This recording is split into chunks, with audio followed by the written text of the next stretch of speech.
नाही, आदरणीय प्रामाणिकता एकनिष्ठतेला मोठ्या साहेबांनी तिकीट दिलं. सर्वसामान्य सगळे मित्रपक्ष सोबत होते आणि माझ्या विजयामध्ये मनोजदादा जरांगे पाटीलचा सुद्धा आशीर्वाद आहे. ज्या पद्धतीने आरक्षणासंदर्भात आम्ही बोललो तर सर्व समाजाचे लोक, एक तर मी कोणत्या फ्रेममध्ये जातीच्या बसत नाही, पण तो आशीर्वाद पण मला लागलेला आहे आणि सर्वसामान्य लोकांनी मतदारांनी मला निवडून आणलं.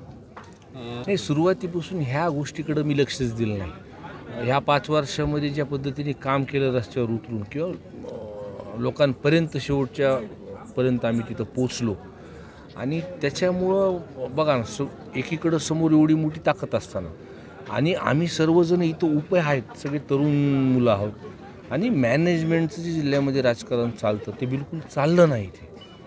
त्यामुळं हा विजय आमच्या सर्वांचा लोकांचा विजय आहे. शरद पवार साहेबांना तुम्ही जाता? मी पवार साहेबांना उद्या भेटायला जाणार आहे. जरांगेदादा पाटीललाही भेटणार आहेत आणि नोमानी साहेबांना सुद्धा मी मुंबईला गेल्यानंतर मी भेटून येणार आहे. लोकसभा काय गणित माझ्या लक्षात आलं नाही, कारण ज्या ज्या सीट एकदम कन्फर्म होते आणि निवडणुकीमध्ये ज्या पद्धतीने जिल्ह्यामध्ये महाराष्ट्रामध्ये उत्साह होता, म्हणजे मोठ्या साहेबांच्या सभेला लाखोंची गर्दी आणि अचानक काय नेमकं झालं काय ह्याच्यावरती जोपर्यंत आपण जिल्ह्याच्या बैठकी घेत नाहीत त्याशिवाय ह्याच्यावरती बोलणं उचित नाही.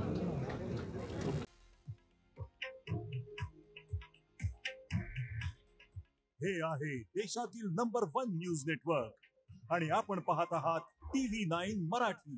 काळजी तुमची, हित महाराष्ट्राचं.